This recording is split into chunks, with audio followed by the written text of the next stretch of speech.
Good morning students, welcome back to my channel study with Abhiman. आज मैं आप लोगों के लिए यूपी पॉलिटेक्निक एंट्रेंस एग्जाम 2022 के लिए साइंस में फिजिक्स का प्रीवियस ईयर का क्वेश्चन पेपर लेकर आया हूं। आज की इस वीडियो में मैं आप सभी स्टूडेंट्स को यूपी पॉलिटेक्निक एंट्रेंस एग्जाम 2021 का फिजिक्स का क्वेश्चन पेपर यहाँ पे सॉल्व करवाने वाला हूँ और ये आपके इस क्वेश्चन पेपर का पार्ट 1 है। तो मैं आप लोगों को बता दूं कि ये क्वेश्चन पेपर मैं आप लोगों को 2 पार्ट में सॉल्व करवाने वाला हूँ। तो आज की इस वीडियो में मैं आप लोगों को यहाँ पे कुछ क्वेश्चन सॉल्व करवा दूंगा और जो बचे हुए क्वेश्चन होंगे वो मैं आप लोगों को नेक्स्ट पार्ट में सॉल्व करवा दूंगा। तो जैसा कि मैंने आप लोगों को पहले भी बताया था कि 2021 में जो आप लोगों का एंट्रेंस एग्जाम हुआ था, यानी जो ग्रुप ए के स्टूडेंट्स का एंट्रेंस एग्जाम हुआ था, वो ऑनलाइन एंट्रेंस एग्जाम हुआ था और आप लोगों का एंट्रेंस एग्जाम 3 दिनों तक हुआ था और हर एक दिन 3 अलग अलग शिफ्ट में आप लोगों का एंट्रेंस एग्जाम हुआ था और हर एक शिफ्ट में यहाँ पे आप लोगों के अलग अलग क्वेश्चन पेपर्स आए हुए थे। ये क्वेश्चन पेपर आप लोगों का किसी भी दिन का और किसी भी शिफ्ट का हो सकता है, ये आपको ध्यान रखना है। अब मैं आपको बता दूं कि ये क्वेश्चन पेपर मुझे मिला कैसे। तो देखिए, जो यूपी पॉलिटेक्निक एंट्रेंस एग्जाम 2022 के लिए अरिहंत की नई बुक आई है, उसी बुक में ये क्वेश्चन पेपर आप लोगों का दिया हुआ है और वहीं से मैंने ये क्वेश्चन पेपर लिया है। मैंने सोचा कि ये क्वेश्चन पेपर मैं आपको सॉल्व करवा दूं ताकि आपको एक आइडिया मिल जाए कि 2021 के एंट्रेंस एग्जाम में आखिर आप लोगों से किस लेवल के क्वेश्चंस पूछे गए थे फिजिक्स में। और इससे पहले मैंने आप लोगों को केमिस्ट्री का कंप्लीट क्वेश्चन पेपर सॉल्व करवा दिया है। अगर अभी तक आप लोगों ने उस वीडियो को नहीं देखा है तो उस वीडियो की लिंक मैंने आप लोगों को इसी वीडियो के डिस्क्रिप्शन बॉक्स में दे दी है, आप वहां से जाकर के उस वीडियो को देख सकते हैं। तो चलिए फिर आज की इस वीडियो को स्टार्ट करते हैं और देखते हैं यहाँ पे कि फिजिक्स में आप लोगों से किस लेवल के क्वेश्चंस पूछे गए थे 2021 के एंट्रेंस एग्जाम में। क्वेश्चन नंबर फर्स्ट आप लोगों को आपकी स्क्रीन के ऊपर यहाँ पे दिख रहा होगा। यहाँ पे क्वेश्चन लिखा है कि निम्न में से कौन सी राशि केल्विन में मापी जाती है। ये क्वेश्चन आप लोगों का यूपी पॉलिटेक्निक एंट्रेंस एग्जाम 2021 में पूछा गया था। 4 ऑप्शंस आप लोगों की स्क्रीन के ऊपर आप लोगों को दिख रहे होंगे। और मैं आपको बता दूं, जब मैं 2021 के एंट्रेंस एग्जाम की प्रिपरेशन करवा रहा था तो ये क्वेश्चन मैंने आप लोगों को कराया था और कहा था आपके एंट्रेंस एग्जाम में आ सकता है और सेम यही क्वेश्चन आपका पूछा भी गया। देखिए, मैंने आप लोगों को भौतिक राशियों और उनके मात्रक के बारे में काफी डिटेल में पढ़ाया था और कहा था यहां से क्वेश्चन जरूर आएगा और आपका क्वेश्चन आया भी। तो यहां पे क्वेश्चन नंबर फर्स्ट, इसका करेक्ट आंसर क्या हो जाएगा? इसका करेक्ट आंसर यहां पे हो जाएगा ऑप्शन बी, यानी ताप। यानी ऑप्शन बी इस क्वेश्चन का करेक्ट आंसर हो जाएगा। मैं आपको बता दूं, ताप का मापन केल्विन में किया जाता है और ताप का एसआई मात्रक केल्विन होता है, ये आपको ध्यान रखना है। तो यहां पे आपसे पूछा क्या गया था कि निम्न में से कौन सी राशि केल्विन में मापी जाती है, तो करेक्ट आंसर क्या हो जाएगा? ताप हो जाएगा, क्योंकि ताप का एसआई मात्रक केल्विन होता है। ऑप्शन बी करेक्ट हो जाएगा। देखिए, मैंने आप लोगों को पहले ही बताया था, जब मैं 2021 के एंट्रेंस एग्जाम की प्रिपरेशन करवा रहा था, वहां पे मैंने कहा था कि मात्रक आप लोगों से जरूर पूछे जाते हैं, इसीलिए भौतिक राशि और उनके मात्रक के ऊपर मैंने अलग से वीडियो बनाई थी। सभी मात्रक मैंने बताए थे, कहा था एग्जाम में आएगा और आया भी। और देखिए, एक ही मात्रक नहीं पूछा गया, कई मात्रक पूछे गए हैं। अभी मैं आपको नेक्स्ट क्वेश्चन दिखाता हूं, क्वेश्चन नंबर सेकंड। तो देखिए, क्वेश्चन नंबर सेकंड आप लोग आपकी स्क्रीन के ऊपर देख पा रहे होंगे। क्वेश्चन यहां पे है कि चुंबकीय क्षेत्र की तीव्रता का मात्रक है। यह भी क्वेश्चन आप लोगों का यूपी पॉलिटेक्निक एंट्रेंस एग्जाम 2021 में पूछा गया था। और देखिए, यह भी क्वेश्चन मैंने कराया हुआ था जब मैं 2021 के एंट्रेंस एग्जाम की प्रिपरेशन करवा रहा था। 3 से 4 बार मैंने यह क्वेश्चन कराया था, कहा था आपके एग्जाम में आ सकता है और क्वेश्चन आपका आया भी। 4 ऑप्शंस आपको आपकी स्क्रीन के ऊपर दिख रहे होंगे। क्वेश्चन नंबर सेकंड, इसका करेक्ट आंसर क्या हो जाएगा? चुंबकीय क्षेत्र की तीव्रता का मात्रक है। ऑप्शन के अकॉर्डिंग आपका करेक्ट हो जाएगा ऑप्शन सी, यानी वेबर पर मीटर स्क्वायर। यही इस क्वेश्चन का करेक्ट आंसर हो जाएगा। तो मैं आपको बता दूं, चुंबकीय क्षेत्र की तीव्रता का मात्रक वेबर पर मीटर स्क्वायर होता है, जो कि टेस्ला के तुल्य होता है, ये भी आपको ध्यान रखना है। सो ऑप्शन सी इस क्वेश्चन का करेक्ट आंसर हो जाएगा। देखिए ये भी क्वेश्चन मैंने आपको कराया था और सेम आपका वही क्वेश्चन एग्जाम में आया। मैंने आपको पहले ही बताया कि जो मैं आपको पढ़ा रहा हूं, अगर अभी से पढ़ते हुए अच्छे से चलेंगे ना, तो आपको क्वेश्चंस आपके एंट्रेंस एग्जाम में जरूर मिलेंगे। और मैंने मैक्सिमम सिलेबस आप लोगों का पहले ही कंप्लीट करवा दिया है, चाहे वो फिजिक्स का हो, चाहे केमिस्ट्री का हो, चाहे मैथमेटिक्स का हो, केवल आपको पढ़ना है। तो अभी से पढ़ना स्टार्ट करेंगे तभी आप अपना सिलेबस टाइम से कंप्लीट कर पाएंगे, ठीक है। तो चलिए इसके बाद देखते हैं नेक्स्ट क्वेश्चन, क्वेश्चन नंबर 3 क्या दिया है। अब देखिए क्वेश्चन नंबर 3, ये क्वेश्चन मैंने आप लोगों को 4 से 5 बार करवाया हुआ था लास्ट ईयर। कहा था कि क्वेश्चन आपके एंट्रेंस एग्जाम में पूछा जा सकता है, क्योंकि ये पहले भी आपके एंट्रेंस एग्जाम में कई बार पूछा गया है। बस क्वेश्चन पूछने का तरीका यहां पे अलग है। देखिए क्या लिखा गया कि निकट दृष्टि दोष से पीड़ित व्यक्ति को पहनने की सलाह दी जाती है, ऐसे आपसे पूछ लिया गया। तो क्वेश्चन देखिए यहाँ पे 4 ऑप्शंस आप लोगों को स्क्रीन के ऊपर आपको दिख रहे होंगे। ऑप्शन ए दिया है अवतल लेंस, ऑप्शन बी उत्तल लेंस, ऑप्शन सी दिया है अवतल दर्पण और ऑप्शन डी दिया है समतल कांच। तो क्वेश्चन नंबर 3 इसका करेक्ट आंसर क्या हो जाएगा? इसका करेक्ट आंसर आपका हो जाएगा अवतल लेंस, ऑप्शन ए करेक्ट हो जाएगा। तो मैं आपको बता दूं, निकट दृष्टि दोष से पीड़ित व्यक्ति को अवतल लेंस का उपयोग करने की सलाह दी जाती है। यानी निकट दृष्टि दोष के निवारण के लिए किस लेंस का प्रयोग किया जाता है? अवतल लेंस का प्रयोग किया जाता है। तो यहां पे देखिए क्वेश्चन आपसे बस दूसरी तरीके से पूछ लिया गया कि निकट दृष्टि दोष से पीड़ित व्यक्ति को पहनने की सलाह दी जाती है, और यही क्वेश्चन आपसे ऐसे भी पूछा जा सकता है कि निकट दृष्टि दोष के निवारण के लिए किस लेंस का प्रयोग किया जाता है, ऐसे भी आपसे पूछा जा सकता है। सो यहां पे ऑप्शन ए इस क्वेश्चन का करेक्ट आंसर हो जाएगा। देखिए ये क्वेश्चन आप लोगों के एंट्रेंस एग्जाम में पहले भी कई बार पूछा जा चुका है। किस तरीके से पूछा गया था मैं आपको बता दूं, आप लोगों से पूछा गया था कि निकट दृष्टि दोष के निवारण के लिए प्रयोग में लाया जाता है, और 4 ऑप्शंस ऐसे दे दिए गए थे। तो चाहे वैसे पूछा जाए चाहे इस तरीके से पूछा जाए, आंसर तो आपका सेम ही रहेगा ना। तो यहाँ पे ऑप्शन ए करेक्ट हो जाएगा। तो देखिए ये भी क्वेश्चन मैंने आपको कराया था और आपके एंट्रेंस एग्जाम में आया। अब चलिए इसके बाद देखते हैं नेक्स्ट क्वेश्चन, यहाँ पे क्वेश्चन नंबर 4। अब क्वेश्चन नंबर 4 आप लोग आपकी स्क्रीन के ऊपर देख पा रहे होंगे। देखिए ये क्वेश्चन आप लोगों का थ्योरी पार्ट के बीच में से बना हुआ है, और ये भी क्वेश्चन मैंने आपको करवाया हुआ था थ्योरी पार्ट, जब मैंने आप लोगों को पढ़ाया था विद्युत धारा का, वहां पे मैंने कराया था। तो यहाँ पे क्वेश्चन क्या है कि 1 वोल्ट समतुल्य है। ये क्वेश्चन आप लोगों का यूपी पॉलिटेक्निक एंट्रेंस एग्जाम 2021 में पूछा गया था। सो 4 ऑप्शंस आप लोगों की स्क्रीन के ऊपर आप लोगों को दिख रहे होंगे। मैं आपको यहाँ पे पहले ऑप्शंस दिखा देता हूं, फिर हम आते हैं क्वेश्चन पे। तो देखिए क्वेश्चन क्या है कि 1 वोल्ट समतुल्य है। तो मैं आपको बता दूं करेक्ट आंसर आपका होगा ऑप्शन ए, यानी 1 जूल पर कूलम, यानी ऑप्शन ए इस क्वेश्चन का करेक्ट आंसर हो जाएगा। तो मैं आपको बता दूं प्रति एकांक आवेश पर क्षयित ऊर्जा को वोल्ट कहते हैं, और 1 वोल्ट बराबर आपका क्या होता है? 1 वोल्ट इज इक्वल टू होता है 1 जूल पर कूलम। ये मैंने थ्योरी पार्ट में पढ़ाया हुआ था।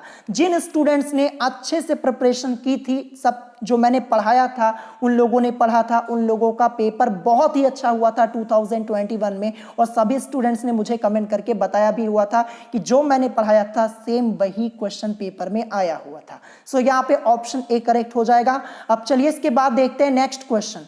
क्वेश्चन नंबर 5 आपको आपकी स्क्रीन के ऊपर यहां पे दिख रहा होगा। यहां पे क्वेश्चन है कि निम्न में से कौन सा कण विद्युत क्षेत्र से गुजारे जाने पर अपने पथ से विचलित नहीं होता। यह भी क्वेश्चन आप लोगों का यूपी पॉलिटेक्निक एंट्रेंस एग्जाम 2021 में पूछा गया था। बहुत ही सिंपल सा क्वेश्चन है, देखते ही आप बता देंगे। 4 ऑप्शंस आपको आपकी स्क्रीन के ऊपर दिख रहे होंगे। ऑप्शन ए दिया proton, option B electron, option C neutron और ऑप्शन डी ये सभी। सो करेक्ट आंसर क्या होगा? करेक्ट आंसर होगा आपका ऑप्शन सी यानी न्यूट्रॉन। बहुत ही सिंपल सा क्वेश्चन। देखिए मैं आपको बता दूं, जो न्यूट्रॉन कण है, ठीक है, ध्यान से सुनिएगा, न्यूट्रॉन कण विद्युत क्षेत्र से गुजारे जाने पर अपने पथ से विचलित नहीं होता, क्योंकि न्यूट्रॉन आवेश रहित होता है। देखिए जो न्यूट्रॉन है ना, ये आवेश रहित होता है, इसीलिए ऐसा होता है। देखिए न्यूट्रॉन कण विद्युत क्षेत्र से गुजारे जाने पर अपने पथ से विचलित नहीं होता, क्योंकि न्यूट्रॉन आवेश रहित होता है, इस पर कोई आवेश नहीं होता है। अब देखिए यहां पे लिखा है न्यूट्रॉन, तो यहां पे मैं आपसे एक क्वेश्चन पूछने जा रहा हूं, मुझे बताइएगा कमेंट करके कि न्यूट्रॉन की खोज किसने की थी। ये क्वेश्चन मैंने आप लोगों को 7 से 8 बार कराया हुआ है, आपको बताना है कमेंट करके कि न्यूट्रॉन की खोज किसने की थी। ठीक है, तो यहाँ पे करेक्ट आंसर ऑप्शन सी आपका हो जाएगा। अब आते हैं नेक्स्ट क्वेश्चन हम यहाँ पे देखते हैं। क्वेश्चन नंबर 6 क्या दिया है। सो क्वेश्चन नंबर 6 आप लोगों को आपकी स्क्रीन के ऊपर दिख रहा होगा। यहाँ पे क्वेश्चन लिखा है कि मूल मात्रक के पदों में बल का मात्रक है, और ये क्वेश्चन आप लोगों का यूपी पॉलिटेक्निक एंट्रेंस एग्जाम 2021 में पूछा गया था। सो 4 ऑप्शंस आप लोगों को आपकी स्क्रीन के ऊपर दिख रहे होंगे। सो ये भी क्वेश्चन मैंने आप लोगों को करवाया हुआ था। मैंने बताया था लास्ट ईयर कि मात्रक से रिलेटेड क्वेश्चंस आप लोगों के एंट्रेंस एग्जाम में जरूर पूछे जाते हैं, और आप लोग यहाँ पे देख पा रहे होंगे ये तीसरा ऐसा क्वेश्चन है जो मात्रक से रिलेटेड आपसे पूछा गया है। अभी 2 क्वेश्चन तो मैंने आपको ऊपर ही सॉल्व करवाए। तो मैंने आपसे कहा था कि मात्रक से रिलेटेड क्वेश्चंस आपके जरूर आते हैं, और यहाँ पे आप लोग देख पा रहे होंगे। तो देखिए जब 2021 में क्वेश्चन पूछा गया तो 2022 में भी मात्रक से रिलेटेड क्वेश्चंस जरूर पूछे जाएंगे। और देखिए भौतिक राशियों और उनके मात्रक के ऊपर मैंने वीडियो पहले ही बना दी है, आप चैनल पे जाकर के देख सकते हैं। तो यहाँ पे ध्यान रखिएगा, मूल मात्रक के पदों में बल का मात्रक पूछा जा रहा है, यहाँ पे क्वेश्चन को समझना होगा आपको। तो यहाँ पे करेक्ट आंसर मैं आपको पहले बता देता हूं, फिर मैं आपको डिटेल में ये क्वेश्चन समझा दूंगा। करेक्ट आंसर आपका ऑप्शन बी हो जाएगा, किलोग्राम मीटर पर सेकेंड स्क्वायर। अब ये कैसे आएगा, चलिए वो मैं आपको समझा देता हूं, इससे पहले भी मैंने आपको ये बताया हुआ है। तो देखिए यहाँ पे मूल मात्रक के पदों में बल का मात्रक, यानी बल के मात्रक की बात हो रही है, तो बल बराबर हमारा एक फॉर्मूला होता है द्रव्यमान गुणे त्वरण। क्या होता है, बल बराबर द्रव्यमान गुणे त्वरण, ये फॉर्मूला होता है। ये फॉर्मूला मैंने आप लोगों को कई बार बताया हुआ है पहले भी।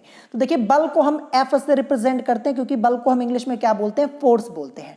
तो F इज इक्वल टू आपका फॉर्मूला क्या होता है, M इंटू A, जहां पे M से हमारा मतलब किससे हो जाएगा, मास से यानी द्रव्यमान से, और A से मतलब हमारा हो जाएगा एक्सेलरेशन यानी त्वरण से। यानी बल बराबर क्या होता है, द्रव्यमान गुणे त्वरण। F इज इक्वल टू आपका होता है M इंटू A। तो यहां पे देखिए M से हमारा मतलब किससे है, द्रव्यमान से, और द्रव्यमान का मात्रक क्या होता है, द्रव्यमान का मात्रक होता है किलोग्राम। ठीक है, तो द्रव्यमान की जगह हम यहाँ पे इसका मात्रक लिख देंगे किलोग्राम, और फिर इनटू में यहाँ पे A है एक्सेलरेशन यानी त्वरण। तो त्वरण का मात्रक क्या होता है, त्वरण का मात्रक होता है मीटर पर सेकेंड स्क्वायर। क्या होता है, मीटर पर सेकेंड स्क्वायर। तो देखिए त्वरण की जगह इसका मात्रक मैंने यहाँ पे लिख दिया मीटर पर सेकेंड स्क्वायर। तो यहाँ पे क्या मिल गया हमें, बल का मात्रक। यहाँ पे मूल मात्रक के पदों में बल का मात्रक हमें क्या मिल गया, किलोग्राम मीटर पर सेकेंड स्क्वायर। जैसा कि आप लोग देख पा रहे होंगे, तो मैंने आपको यहाँ पे निकाल के भी दिखा दिया, और ये मात्रक निकालना मैंने आपको पहले ही बताया हुआ था। ठीक है, सो करेक्ट आंसर यहाँ पे आपका क्या हो जाएगा, करेक्ट आंसर आपका हो जाएगा ऑप्शन बी, यानी किलोग्राम मीटर पर सेकेंड स्क्वायर। मैंने आपको निकाल के भी बता दिया, आई होप आपको समझ में आ गया होगा। और अब मैं आपको बता दूं, देखिए अगर आपसे यहाँ पे ये पूछा जाता कि बल का SI मात्रक क्या होता है, अगर SI मात्रक पूछा जाए तो आप क्या बोलेंगे, बल का SI मात्रक होता है न्यूटन। ध्यान रखिएगा क्या होता है, न्यूटन। और अगर आपसे पूछा जाए कि बल का CGS मात्रक क्या होता है, अगर CGS पूछा जाएगा तो आपका हो जाएगा डाइन। ये भी आपको ध्यान रखना है। और मूल मात्रक के पदों में ये तो मैंने आपको समझा ही दिया। तो 3 तरीके से क्वेश्चन बन सकता है, तीनों तरीके से मैंने आपको बता दिया। अब आते हैं नेक्स्ट क्वेश्चन पे, क्वेश्चन नंबर 7। क्वेश्चन नंबर 7 आपको आपकी स्क्रीन के ऊपर दिख रहा होगा। एक छोटा सा न्यूमेरिकल आपसे पूछा गया था। क्वेश्चन यहाँ पे है कि एक तारे से प्रकाश पृथ्वी पर पहुंचने में 5 वर्ष का समय लेता है। तारे और पृथ्वी के बीच की दूरी है। इस टाइप का क्वेश्चन मैंने आपको लास्ट ईयर सॉल्व कराया था, सिंपल सा, ये तो बहुत ही सिंपल सा क्वेश्चन पूछा गया है, बस समझना है आपको। सो 4 ऑप्शंस आपको आपकी स्क्रीन के ऊपर दिख रहे होंगे। तो मैं आपको बता दूं, देखिए प्रकाश वर्ष द्वारा एक वर्ष में तय की गई दूरी को क्या कहते हैं? एक प्रकाश वर्ष कहते हैं। अब क्वेश्चन में क्या दिया है, यहां पे है देखिए तारे को, ठीक है ध्यान से समझिएगा, जो तारे के प्रकाश को पृथ्वी तक पहुंचने में लगा समय हमें कितना दिया है? 5 वर्ष दिया गया, साफ साफ क्वेश्चन में दिया गया है। तो तारे के प्रकाश को पृथ्वी तक पहुंचने में लगा समय कितना है? 5 वर्ष है। तो यहां पे तारे तथा पृथ्वी के मध्य दूरी क्या हो जाएगी? ये आपकी हो जाएगी 5 प्रकाश वर्ष ना, सिंपल सी बात है, क्या हो जाएगी? 5 प्रकाश वर्ष। तो यहां पे क्वेश्चन कितनी आसानी से सॉल्व हो गया, मैंने आपको बताया ना, ध्यान से सुनिएगा। प्रकाश वर्ष द्वारा एक वर्ष में तय की गई दूरी को एक प्रकाश वर्ष कहते हैं। और यहां पे लिखा है कि एक तारे से प्रकाश पृथ्वी पर पहुंचने में 5 वर्ष का समय लेता है। कितना? 5 वर्ष का समय लेता है। तो हम यहाँ पे जब तारे और पृथ्वी के बीच की दूरी को निकालेंगे, जब ये 5 वर्ष का समय ले रहा है, तो प्रकाश वर्ष में क्या हो जाएगा? 5 ही प्रकाश वर्ष होगा ना, ऑप्शन ए करेक्ट हो जाएगा। क्यों हुआ? क्योंकि मैंने आपको बताया ना कि प्रकाश वर्ष द्वारा एक वर्ष में तय की गई दूरी को एक प्रकाश वर्ष कहते हैं। तो फिर प्रकाश वर्ष द्वारा 5 वर्ष में तय की गई दूरी को हम क्या कह देंगे? 5 प्रकाश वर्ष ही तो कहेंगे। सिंपल सा क्वेश्चन था, ऑप्शन ए करेक्ट हो जाएगा। आई होप आपको ये क्वेश्चन समझ में आया होगा। छोटा सा क्वेश्चन, मतलब क्वेश्चन में ही आपका पूरा आंसर दिया है। यहाँ पे तो आपको पेन भी उठाने की जरूरत नहीं है, तुरंत आप आंसर कर पाएंगे अगर आपको कॉन्सेप्ट पता होगा। कॉन्सेप्ट क्या है एक बार फिर से सुन लीजिए।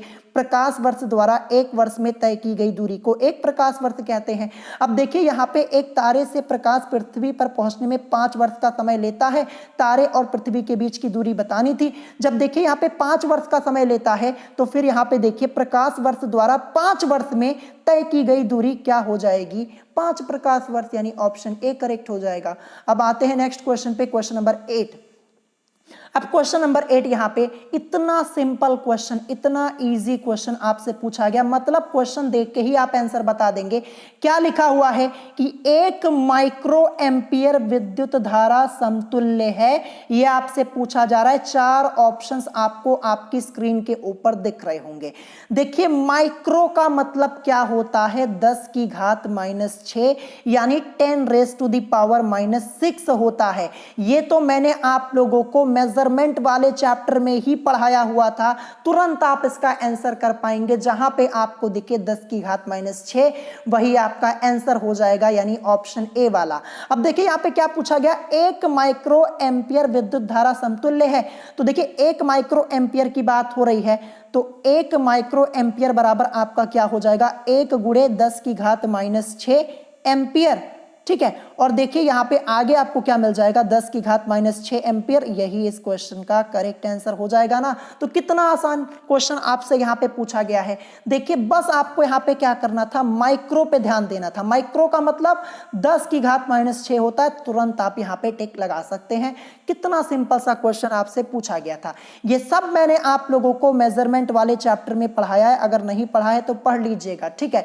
देखिए जो क्वेश्चन मैंने कराया था सेम उसी टाइप का क्वेश्चन आया हुआ था, तो इसीलिए मैं आपसे कहता हूं जो क्वेश्चन मैं आपको सॉल्व करवाता हूं ना, एक बार प्रैक्टिस कर लिया कीजिए।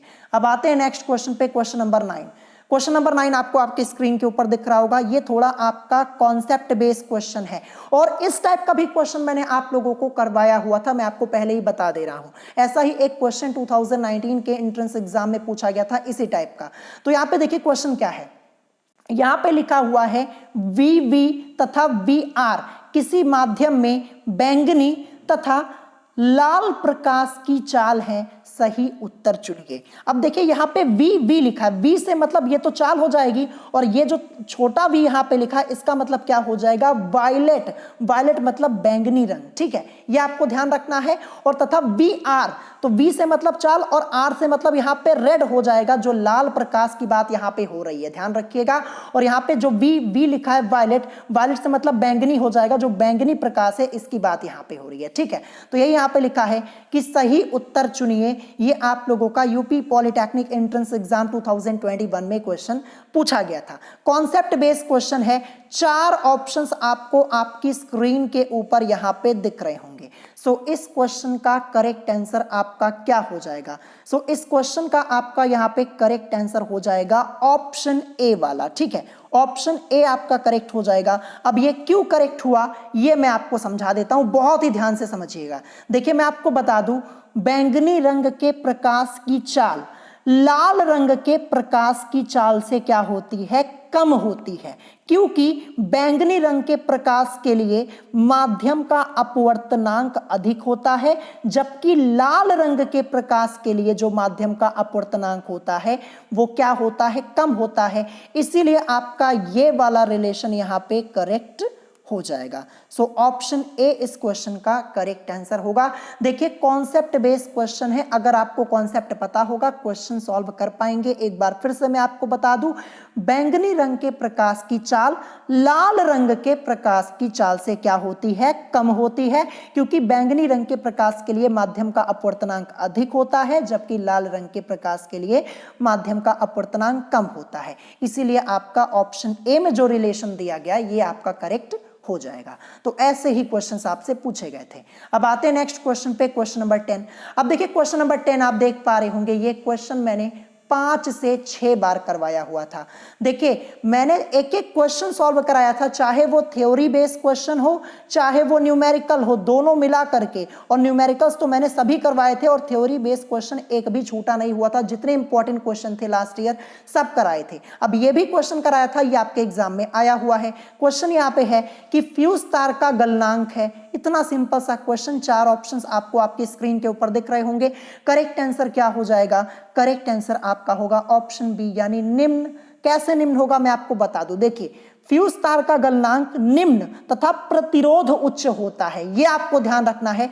जो फ्यूज तार का गलनांक होता है वो निम्न होता है, लेकिन जो प्रतिरोध होता है यानी रेजिस्टेंस होता है वो उच्च होता है। ध्यान रखिएगा, यह परिपथ को धारा के अति प्रवाहन यानी ओवरलोड होने वाले दोषों से सुरक्षित रखता है जो फ्यूज। ठीक है, ध्यान रखिएगा, ऑप्शन बी इस क्वेश्चन का करेक्ट आंसर हो जाएगा। तो देखिए इतना इजी क्वेश्चन पूछा गया। बहुत सारे स्टूडेंट सोचते हैं कि हरदम हाई लेवल के क्वेश्चन ही पूछे जाते, तो ऐसा नहीं है। देखिए इस बार क्या किया गया, 2021 के एंट्रेंस एग्जाम में आप लोगों से इजी क्वेश्चन पूछे गए थे और इसमें भी बहुत सारे स्टूडेंट्स कंफ्यूज हो गए थे। ठीक है, तो देखिए इसीलिए मैं आपको कहता हूं एक एक क्वेश्चन को पढ़ा कीजिए, चाहे वो क्वेश्चन इजी हो, चाहे मॉडरेट लेवल का हो, चाहे हाई लेवल का हो, सभी क्वेश्चंस आपको सॉल्व करने होंगे। ऐसा नहीं कि आप केवल हाई लेवल के क्वेश्चंस पढ़ लीजिए, आपने मॉडरेट लेवल के क्वेश्चंस को नहीं पढ़ा और इजी वाले को तो देखा ही नहीं, तो ऐसा करेंगे तो आपको एग्जाम में प्रॉब्लम होगी। देख रहे हैं ना कैसे क्वेश्चंस आपके पूछे गए थे।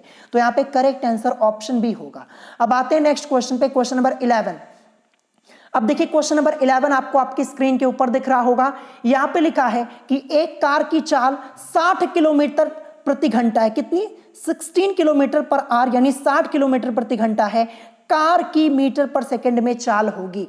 देखिए इस टाइप का मैंने आपको कई क्वेश्चन सॉल्व कराया है और मैंने आपको एक रूल भी बताया हुआ था जब मैंने आपको गति वाला चैप्टर पढ़ाया था फिजिक्स में। वहां पे रूल मैंने आपको क्या बताया था कि किलोमीटर प्रति घंटा को 5/18 से गुणा करने पर यह मीटर पर सेकंड में परिवर्तित हो जाता है। तो देखिए यहां पे क्या दिया है, 60 किलोमीटर प्रति घंटा दिया है ना। अगर हम यहां पे 5/18 से गुणा कर दें तो ये मीटर पर सेकंड में चाल हमें पता चल जाएगी। तो इसी को हम यहाँ पे निकाल लेते हैं। तो देखिए 60 और गुणे में 5/18 कर दिया। 60 की मल्टीप्लाई आप किस में करवाइए, 5 में करवा दीजिए, तो आपको क्या मिलेगा? आपको मिलेगा, देखिए 5 की मल्टीप्लाई 0 में 0, 5 6 होता है 30 यानी 300 मिलेगा और बटे में आपका 18 रहेगा। अब 300/18 मिला है, इसी को सॉल्व कर लीजिए। क्या मिला था हमें? 300 और बटे में 18। अब देखिए 300 में आप क्या कीजिए, 18 से डिवाइड करना स्टार्ट कीजिए। तो देखिए एक बार जाएगा, 18 × 1 = 18 हो जाएगा। 30 में से 18 को लेस करेंगे, आपके पास क्या बचेगा? 12। ये 0 आपका दिया, इसको हम यहाँ पे नीचे लिखेंगे, कितनी बार? 6 बार जाएगा। तो यहाँ पे क्या मिलेगा आपको 108 मिलेगा, ठीक है।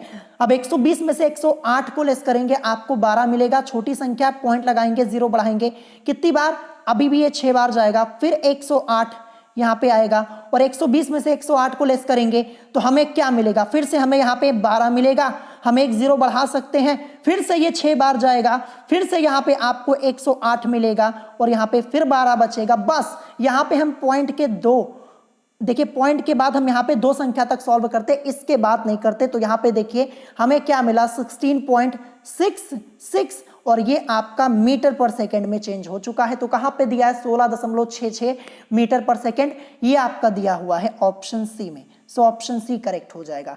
देखिए छोटे छोटे क्वेश्चंस जो कॉन्सेप्ट बेस हैं ये आपसे पूछे गए थे, ये मैंने आपको बताया हुआ था, मैंने कराया हुआ है, लास्ट ईयर चैप्टर पढ़ाया था। देखिए गति वाला चैप्टर जब पढ़ाया था ना, वहां पे मैंने आपको एक रूल बताया था कि किलोमीटर प्रति घंटा को 5/18 से गुणा करने पर यह इकाई मीटर पर सेकंड में परिवर्तित हो जाती है।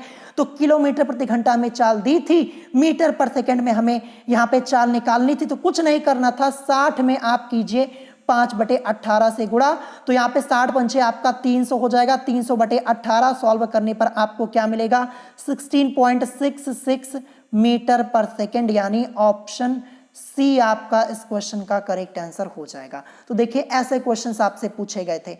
अब आते हैं नेक्स्ट क्वेश्चन पे, क्वेश्चन नंबर 12। क्वेश्चन नंबर 12 आप लोग देख पा रहे होंगे, इस टाइप का मैंने करीब 5 से 6 क्वेश्चन सॉल्व कराया था, कहा था आपके एग्जाम में आ सकता, सेम ऐसा ही क्वेश्चन आया। अभी मैं आपको बताता हूं, देखिए यहाँ पे लिखा है कि जब एक प्रतिरोधक के सिरों पर 20 वोल्ट का विभवांतर लगाया जाता है तो उसमें 2 एम्पियर की धारा प्रवाहित होती है, प्रतिरोधक का प्रतिरोध है। 4 ऑप्शंस आपको आपकी स्क्रीन के ऊपर दिख रहे होंगे। देखिए मैं आपको बता दूं 2021 में ना क्या किया गया, एकदम इजी लेवल के क्वेश्चंस आप लोगों के पूछे गए थे। जो न्यूमेरिकल्स थे ना जो पूछे गए थे वो एकदम लो लेवल के पूछे गए थे, ये मैं आपको पहले ही बता देता हूं। और देखिए मैक्सिमम क्वेश्चंस तो आपसे थ्योरी बेस्ड पूछ लिए गए थे और वो भी आपसे ज्यादा हाई लेवल के नहीं पूछे गए थे। अब इसी क्वेश्चन को देखिए, सब कुछ क्वेश्चन में दिया, यहां पे लिखा है कि जब एक प्रतिरोधक के सिरों पर 20 वोल्ट का विभवांतर V की वैल्यू हमें कितनी दी गई है, रुकिए मैं यहां पे ऊपर लिख देता हूं। विभवांतर V की वैल्यू हमें दी गई है 20 वोल्ट, ये मैंने यहां पे लिख दिया, ठीक है। फिर इसके बाद क्या दिया है, यहां पे लिखा है उसमें 2 एम्पियर की धारा I का मान हमें कितना दिया है, 2 एम्पियर दिया गया है, ये मैंने यहां पे लिख दिया। फिर पूछा गया कि प्रतिरोधक का प्रतिरोध, यानी हमें यहां पे कुल मिला के क्या करना है, R की वैल्यू को हमें यहां पे फाइंड आउट करना है, R की वैल्यू को हमें यहां पे फाइंड आउट करना है। तो R इज इक्वल टू आपका एक फॉर्मूला होता है V अपॉन में I। तो V की वैल्यू हमें कितनी दी गई है 20 वोल्ट, और धारा कितनी दी गई है 2। सॉल्व कर लीजिए, 2 1 जा 2, 2 10 जा 20, 10। और क्योंकि रेजिस्टेंस को निकाल रहे हैं तो ओम में आएगा, तो 10 ओम इस क्वेश्चन का करेक्ट आंसर होगा। कहां पे दिया है 10 ओम, ये आपका दिया गया ऑप्शन सी में। देखिए इससे मैंने 3 से 4 लेवल ऊपर के क्वेश्चंस आप लोगों को सॉल्व कराए थे लास्ट ईयर। ये तो एकदम इजी लेवल का है, फर्स्ट लेवल का क्वेश्चन ये है, इससे भी ऊपर लेवल का क्वेश्चन मैंने कराया हुआ था। और देखिए इतना इजी क्वेश्चन आपसे पूछा गया था और ये भी करवाया हुआ था, इसीलिए मैं आपको इजी से इजी एंड हाई से हाई लेवल के क्वेश्चन सॉल्व करा देता हूं, क्योंकि एग्जाम में कुछ भी आपसे पूछा जा सकता है। सो यहाँ पे ऑप्शन सी करेक्ट हो जाएगा। अब आते हैं आज के लास्ट क्वेश्चन पर, क्योंकि आज की इस वीडियो में मैं आपको 13 क्वेश्चन करवाने वाला हूं। देखिए टोटल आप लोगों के 25 से 26 क्वेश्चंस पूछे गए थे फिजिक्स में, इस सेट में, जो ये सेट मेरे पास अवेलेबल है। क्योंकि मैंने आपको बताया ना कि 3 दिन आपका एंट्रेंस एग्जाम हुआ था, हर एक दिन 3 अलग अलग शिफ्ट में पेपर होता था। तो मैं आपको बता दूं, जैसे पहले दिन एग्जाम हुआ, 3 शिफ्ट में एग्जाम हुआ, तो हर एक शिफ्ट में आपका अलग अलग क्वेश्चन पेपर आया था। यानी एक दिन में पहले शिफ्ट में एक पेपर आपका आया, दूसरे में दूसरा, तीसरे में तीसरा, यानी एक दिन में 3 सेट, यानी कुल मिलाकर के 3 दिन हुए थे, यानी 9 सेट यहाँ पे बने हुए थे पेपर के। तो मेरे पास यहाँ पे जो अवेलेबल है वो मैं आपको करवा दे रहा हूं। तो देखिए इस क्वेश्चन पे आते हैं। क्वेश्चन नंबर 13 यहाँ पे दिया हुआ है कि एक घर में सभी विद्युत उपकरणों को समांतर क्रम में जोड़ा जाता है, क्योंकि इसका रीजन आपसे पूछा गया 2021 के एंट्रेंस एग्जाम में आया है। क्वेश्चन आप लोगों को आपकी स्क्रीन के ऊपर दिख रहा होगा, ऑप्शंस यहाँ पे दिए हैं। इस विधि में उन्हें कम शक्ति की जरूरत होती है। ऑप्शन बी दिया, यदि एक बल्ब खराब हो जाता है तो दूसरा जलता रहता है। ऑप्शन सी दिया, इस विधि में उन्हें कम धारा की जरूरत होती है। ऑप्शन डी है, यदि एक बल्ब खराब हो तो दूसरा भी खराब हो जाता है। सो करेक्ट आंसर क्या हो जाएगा? करेक्ट आंसर आपका होगा ऑप्शन बी। इतना सिंपल सा क्वेश्चन आपसे पूछा गया, यहाँ पे हो जाएगा यदि एक बल्ब खराब हो तो दूसरा जलता रहता है। तो मैं आपको बता दूं, देखिए घरों में विद्युत उपकरण जो होते हैं वो समांतर क्रम में संयोजित होते हैं, ये आपको ध्यान रखना है। यानी घरों में विद्युत उपकरण समांतर क्रम में संयोजित होता है, जिसके कारण प्रत्येक उपकरण को पूर्ण वोल्टेज प्राप्त होता है। इसी वजह से पूर्ण वोल्टेज प्राप्त होता है, ध्यान रखिएगा। तथा संयोजन का प्रतिरोध निम्न होता है, और इस संयोजन में यदि एक उपकरण कार्य करना बंद कर दे तो अन्य उपकरण कार्य करते रहते हैं। यानी कहने का मतलब, यदि एक बल्ब खराब हो तो दूसरा क्या रहेगा? जलता रहेगा। सो ऑप्शन बी करेक्ट हो जाएगा। ठीक है। सो आज की इस वीडियो में मैंने आपको टोटल 13 क्वेश्चन सॉल्व कराए, और आप लोग देख पा रहे होंगे जितने क्वेश्चन मैंने आपको कराए, ये सभी क्वेश्चन मैंने आप लोगों को 2021 की जब प्रिपरेशन करवा रहा था वहां पे कराया था, और कहा था क्वेश्चन आ सकता है, और सभी क्वेश्चन यहाँ पे आए हुए थे। देखिए मैं आपको बता दूं, जो मैंने आपको पढ़ाया था 2021 में, मैक्सिमम क्वेश्चंस आप लोगों के मैच हुए थे आपके एग्जाम में। और बता दूं 2020 की बात, 2020 में भी सेम ऐसा ही हुआ था, जो पढ़ाया था वही आया हुआ था। तो एक बार फिर से मैं आपको बता दूं कि जो मैं आपको पढ़ाता हूं अभी से अच्छे से पढ़ते हुए चलिए, और जो पढ़ा दिया है उसका रिवीजन करना स्टार्ट कर दीजिए। अगर चैप्टर नहीं पढ़ा है तो अभी से पढ़ना स्टार्ट कर दीजिए, क्योंकि मैंने आप लोगों का 80 to 85% सिलेबस मैंने यहाँ पे कंप्लीट करवा दिया है। थोड़ा सा ही सिलेबस आपका बचा हुआ, यानी कुछ ही चैप्टर्स बचे हुए, वो भी मैं आपको जल्द से जल्द फिनिश करवा दूंगा। सो अगर आज की वीडियो आपको पसंद आई हो, वीडियो को लाइक करना मत भूलिएगा, और साथ ही साथ हमारे चैनल स्टडी विद अभिमान को सब्सक्राइब करना मत भूलिएगा। सो आज की वीडियो में इतना ही, मिलेंगे नेक्स्ट वीडियो में। Thanks for watching.